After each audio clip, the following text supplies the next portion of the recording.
Welcome to the Minus 41 Times podcast. Today, with new revelations about the Epstein files, presented by the WIR Association. And I have to say, looking at the stack of documents we have on the table today, this is a heavy one. It feels different than the usual topics we cover. It really is. You know, usually when we're sitting here and the name Jeffrey Epstein comes up, or when anyone hears it in the news, the air just leaves the room. We are conditioned, rightly so, to go to a very specific, very dark place. Of course. We think of the island, we think of the victims, we think of the horrific abuse and the sex trafficking ring. Rightly so. That is his legacy. That is the crime he was convicted for. Exactly. But today, we're doing something completely different. We're looking at a transcript and analysis provided by Professor Stefan Homburg titled Crummen Pandemie Deals, or Crooked Pandemic Deals. And what's startling about this source material is that it takes the Epstein name and places it in a context that I honestly didn't expect. We aren't looking at a black book of flight logs today. We are looking at the financial infrastructure of global pandemics. It's a pivot that catches you completely off guard. The source material argues that if you want to understand how modern health crises are managed, you have to look at the intersection of high finance and global health. And right there at that intersection. And sitting right at that intersection, advising the biggest bank in America on how to handle Bill Gates, is Jeffrey Epstein. Fresh out of jail, mind you. Fresh out of jail, yes. Yeah. That context is absolutely vital. So the mission for this deep dive is pretty clear, but it's complex. We need to follow the money. We're going to look at the history of the World Health Organization, the WHO, to understand the playing field. Lay the groundwork. Yes. Then we are going to drill down into specific emails between Epstein and top executives at JP Chase.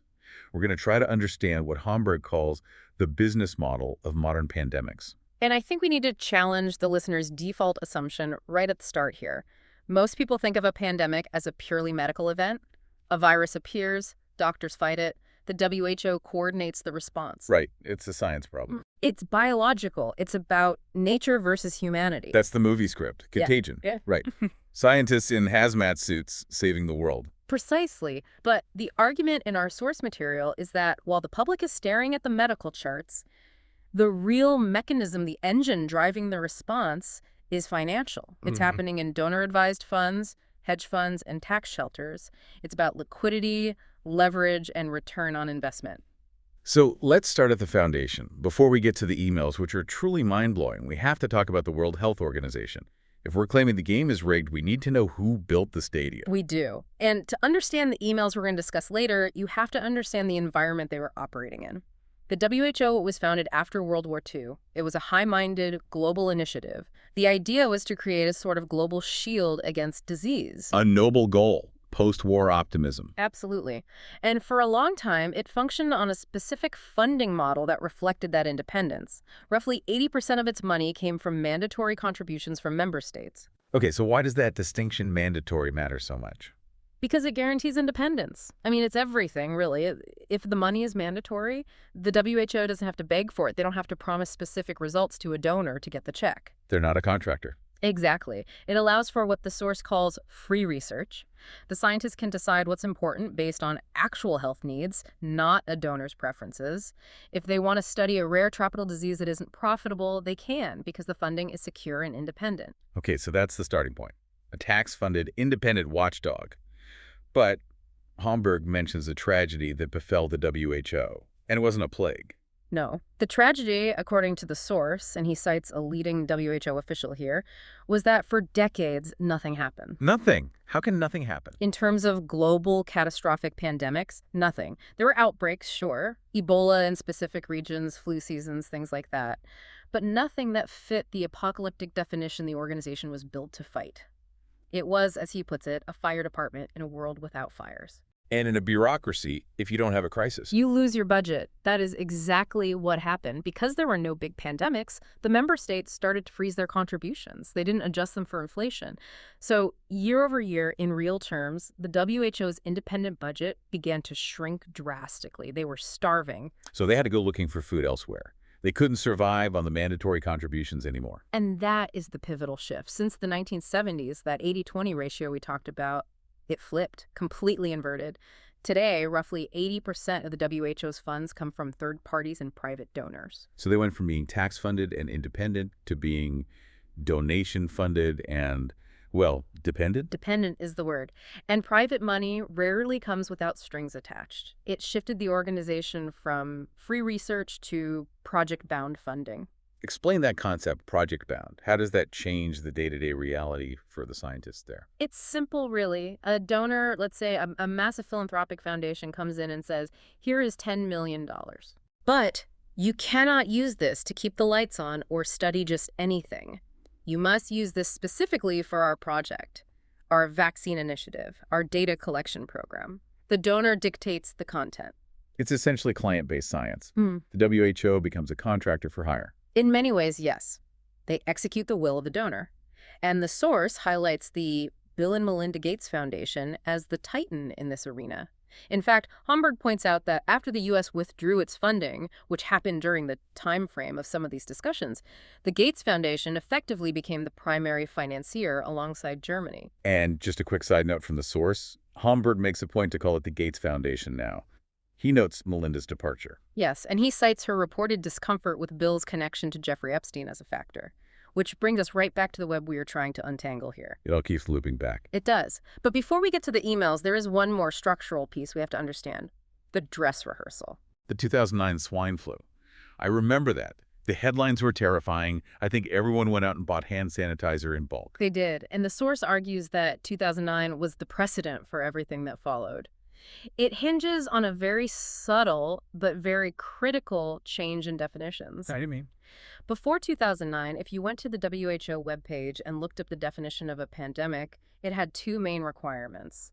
One, a new virus spreads worldwide. Makes sense. Two, it causes enormous numbers of deaths and illness. Severity. It has to actually be dangerous to be a pandemic. That makes intuitive sense. I mean, it's not a pandemic if it's just the sniffles going global. Well, right before the swine flu kicked off, the source points out that the WHO scrubbed that definition from their website. Scrubbed it. They just deleted it. Deleted the severity requirement. They removed the part about enormous numbers of deaths and illness. Okay, but why would they do that? What's the strategic advantage there? The source argues it was to lower the bar. It's a simple but profound change.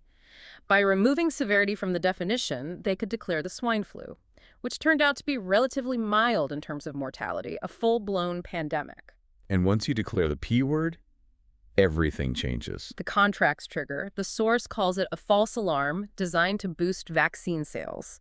Governments panicked. They looked at the WHO declaration and said, we need to buy everything. Homburg specifically mentions Pandemrix here. Yes, Pandemrix was the vaccine. European nations bought millions upon millions of doses. It cost the taxpayers a fortune. And the result... Bought a wasted vaccine. Most of it had to be destroyed because the flu just wasn't severe enough to warrant mass vaccination. But it gets worse than just wasted money. The side effects. Right. There were significant health damages, specifically narcolepsy in children. A terrible lifelong condition. So you had this chain of events. A lower definition led to a false alarm, which led to mass purchases of a product that wasn't needed, which then caused actual harm to children. And the accountability. Did heads roll? Did the WHO say, we messed up, let's put the severity requirement back in? That's the kicker. The source notes that mainstream media, Der Spiegel in Germany, for example, tore them apart at the time. They exposed the conflicts of interest. Oh, they did? Yes, they showed how the advisors urging the pandemic declaration were often on the payroll of the pharma companies that stood to profit. The story was out there, but practically, nothing changed. No structural reform. The definition stayed changed. So the lesson the system learned wasn't, don't do that again. The lesson was, that worked. The business model was proven. The source argues that the errors of 2009 were repeated and squared, mathematically potentiated during the corona crisis. It established a blueprint: induce fear, trigger contracts, sell product. Speaking of the corona crisis, there's a really specific point in the source about lockdowns that I found fascinating, especially given the revisionist history we're seeing now. You mean the we never ordered lockdowns narrative? Exactly. I've seen that floating around a lot. This idea that the WHO never forced anyone to close their business. Homburg calls that gaslighting. Plain and simple. He pulls up the WHO's own guidelines from November 2020, and it's right there in black and white. What does it say? It lists curfews, school closures, business closures, and visitation bans. Those are the ingredients of lockdown. You can't list the ingredients for a cake and then say you didn't recommend baking a cake. That's the perfect analogy. The source uses a German phrase, evidence-free Leitlinie, which means evidence-free guidelines. The WHO provided the blueprint. So they didn't sign the law in Germany or Italy or California? No, but they may not have held the pen that signed the executive order in every country, but as the source puts it, they let the dog from the chain. They gave it the stamp of international scientific approval. They gave the green light, and governments eagerly adopted it. Correct. So let's just, look at the board we've set up. We have a weakened, donor-dependent WHO. We have a lowered bar for declaring pandemics. We have a history of generating profit from false alarms. Okay. Now, let's introduce the accelerant. Let's talk about Section 3, the Epstein J.P. Morgan emails. This is where the story shifts from, let's say, bureaucratic incompetence or mission creep to something that feels much more like calculated financial engineering. And we have to be precise about the context here. These emails were released during a lawsuit where J.P. Morgan Chase eventually paid $290 million to settle regarding their relationship with Epstein. Wow. You don't pay nearly $333 million if the emails are just about checking the weather. Yeah. And the timeline. When are these emails from? It's 2011. The swine flu dust has settled. Jeffrey Epstein has just been released from jail. And to be clear, he was in jail for soliciting prostitution from a minor. Yeah. He is a convicted sex offender at this point. He is on the registry. This is not a secret. Yes, he is a known quantity. He isn't flying under the radar. And yet he is communicating directly with Jess Staley and Mary Erdos. We're talking top executives at J.P. Morgan Chase. And they aren't ignoring his calls. Far from it. They are asking for his advice. Specifically, they want to know how to pitch ideas to Bill Gates. It's almost surreal when you say it out loud. The biggest bank in the U.S. is asking a convicted predator how to talk to the world's biggest philanthropist. Because they viewed Epstein as the Gates whisperer. They wanted Gates' business. They wanted to manage that massive, massive fortune. And Epstein had the keys. But it's the content of the advice that Homburg focuses on. Epstein wasn't just making introductions. He was proposing a specific financial structure. The DA. The donor-advised fund. Now, for the listener who doesn't work in wealth management, break this down. What is a DAF, and why did Epstein think it was the magic bullet for Gates? A DF is a fascinating and some would say loophole-ridden financial creature. Here's the basic mechanism. You, the billionaire, donate $1 billion to the fund. Yeah. The moment that money hits the account, you get the tax deduction. Boom. 100% write-off for that $1 billion. Okay, that sounds like standard charity stuff so far. I give money, I pay less tax. But here is the twist. In a standard charity, you give the money to the Red Cross, and they go spend it on blankets and food. Your control is gone. In a DAF, the donor retains advisory privileges. Which means? Effectively control. And this is the crucial part. The funds do not have to be spent on charity immediately. There's no deadline. I can't just park my money there forever, can I? There is no legal requirement to distribute the funds within a specific year or even 5 years. They can sit there, and while they sit there, they can be invested in capital markets, stocks, bonds, derivatives, whatever you want. And if those investments make a profit, let's say my $1 billion becomes $1.1 billion. That $100 million profit is tax-free. Oh. Because it's technically charitable money. So let me get this straight. Yeah. I can put $1 billion in, get a massive tax break on that billion, keep control of the money, invest it in the stock market, make another $100 million completely tax-free, and I don't actually have to give it to a starving child or a hospital within any specific time limit. Not immediately, no. It is, as the source describes it, a tax-saving model without the immediate need to act charitably. It creates a massive pool of capital that is labeled philanthropy, but behaves like an investment fund. It sounds like a tax haven with a halo. That is a brilliant way to put it, a tax haven with a halo.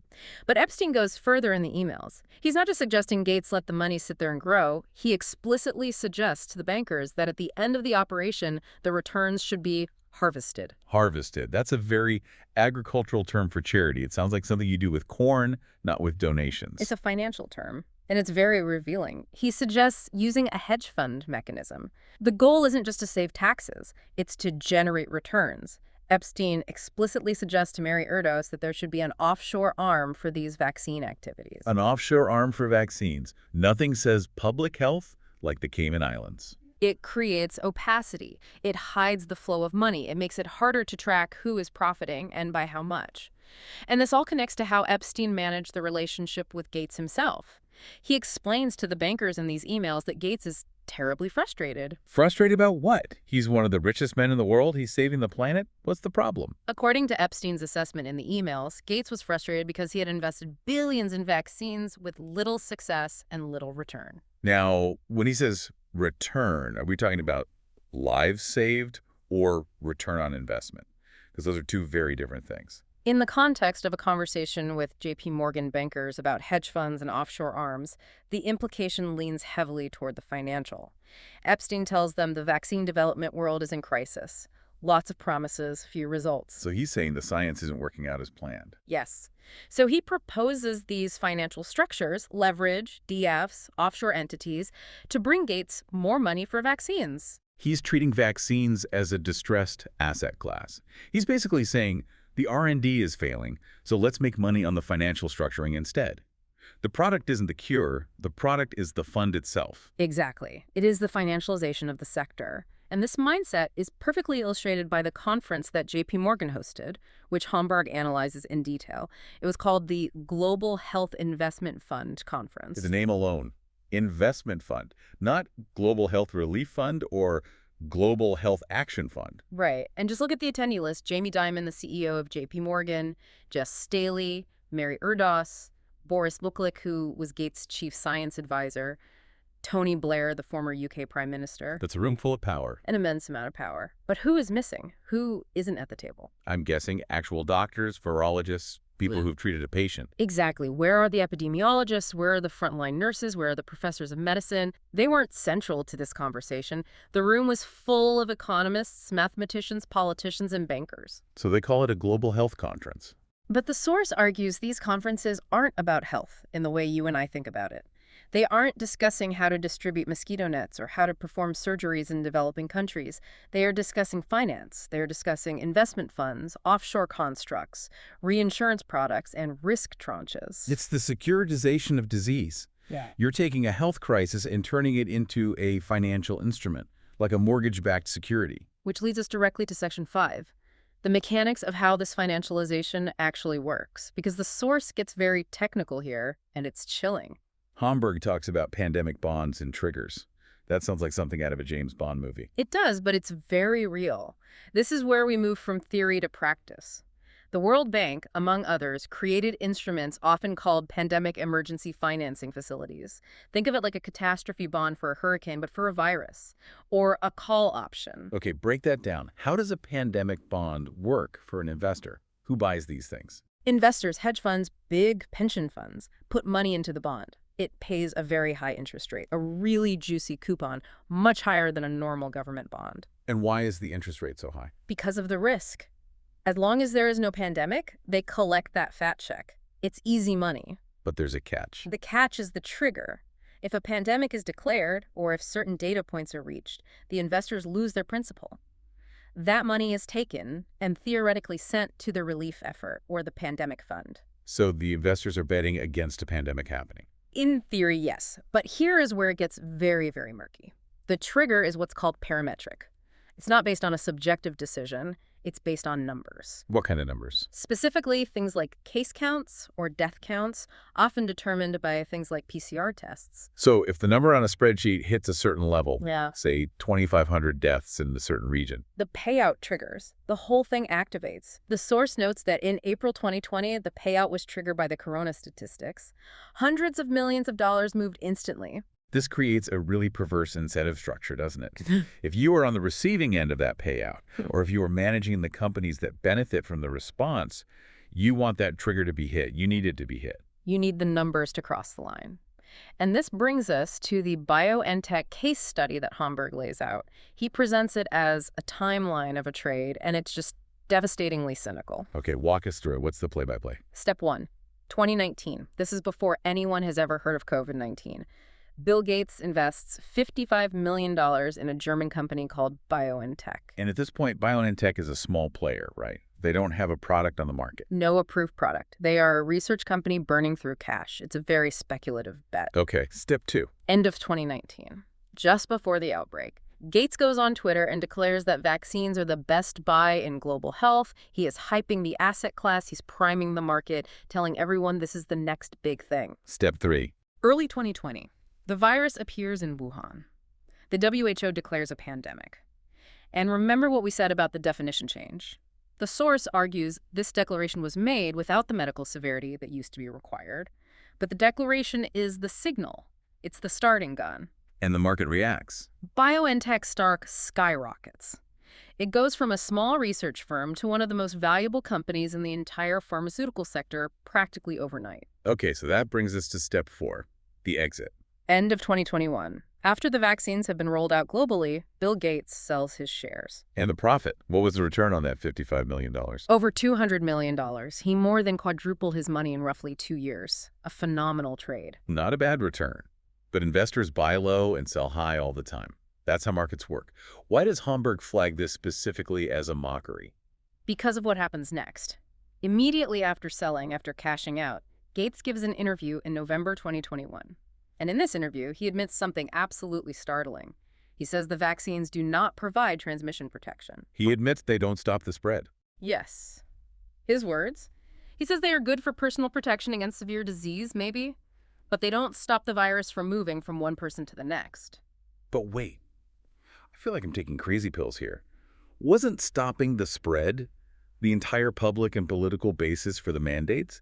The whole idea of you get the shot to protect grandma, herd immunity, all of that. That is the exact irony Homburg points out. This admission from Gates came months before German politicians and others around the world were trying to pass general vaccine mandates for the entire population. So they were still pushing it. They were on television arguing for mandates based on herd immunity and stopping transmission. At the exact same time, the primary investor had already cashed out and publicly admitted the product didn't actually do that.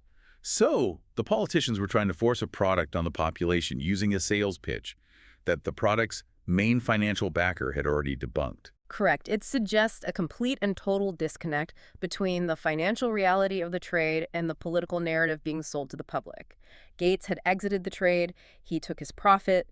The politicians were left holding the bag, trying to enforce policy that, based on his own words, no longer made scientific sense. It makes the whole thing feel less like a public health crisis and more like a, well, the source calls it a crooked deal. It feels like a pump and dump scheme. The source doesn't use that exact phrase, but the implication of crooked pandemic deals certainly leans that way.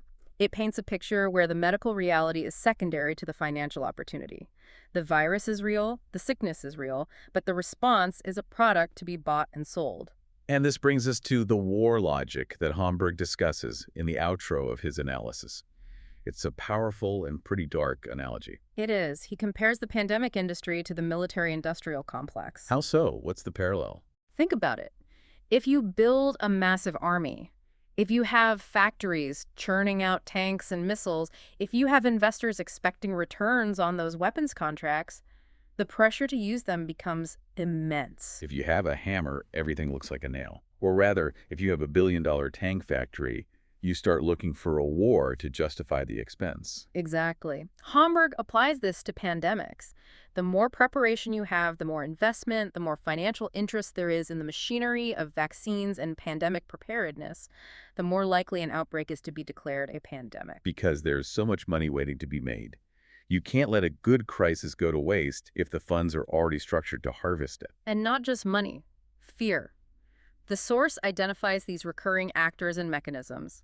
Whether it is corona, war, or climate, the model is the same. Generate fear, mobilize public funds, which is taxpayer money, and then channel that money into private profit centers. It's a sobering thought. It's essentially the privatization of profit and the socialization of risk. The public takes all the risk, and a small group reaps all the rewards. On a global scale, yes. And what's crazy, what I just can't get past, is that we only know these specific details because of a sex trafficking lawsuit. That is the accidental catch, as the source puts it. If Jeffrey Epstein hadn't been pursued for his horrific crimes against minors, if those victims hadn't fought so bravely for justice, these emails would likely still be buried in a JP Morgan server somewhere. We'd be in the dark. Completely. We wouldn't see the gears turning behind the curtain. We wouldn't know about the deaths, the offshore arms, the harvesting. We would just see the public-facing narrative. It makes you wonder what else is in those files. We always talk about the black book of names, But maybe the black ledger of financial deals is just as damaging, if not more so. It's very likely that this is just the tip of the iceberg. This was an accidental disclosure in a different case. Imagine what a targeted financial investigation might uncover. So what does this all mean for us, for the listener driving to work right now, trying to process all of this? What's the takeaway? I think it forces a reevaluation of trust. When we hear the term global health, we are conditioned to think of altruism. We think of doctors in white coats saving lives in remote villages. The noble cause. Yes. This deep dive suggests we should also be thinking of bankers in tailored suits, looking at triggers and harvesting returns from offshore accounts. It shifts the definition of a pandemic from a medical disaster to a financial event. And that raises the most provocative question of all to end on, the one that keeps me up at night after reading this. What's that? If the definition of a pandemic is financial rather than medical, and if the conferences deciding our future are run by bankers rather than doctors, what trigger is currently being designed for the next global crisis? What is the next asset class that needs a disaster to become profitable? That is a terrifying thought to leave you with, Yeah. but maybe a necessary one. Absolutely. We have to keep our eyes open and ask these questions. This has been a deep dive into the darker side of global health finance. Thank you for listening to the Minus 41 Times podcast. Goodbye. See you next time.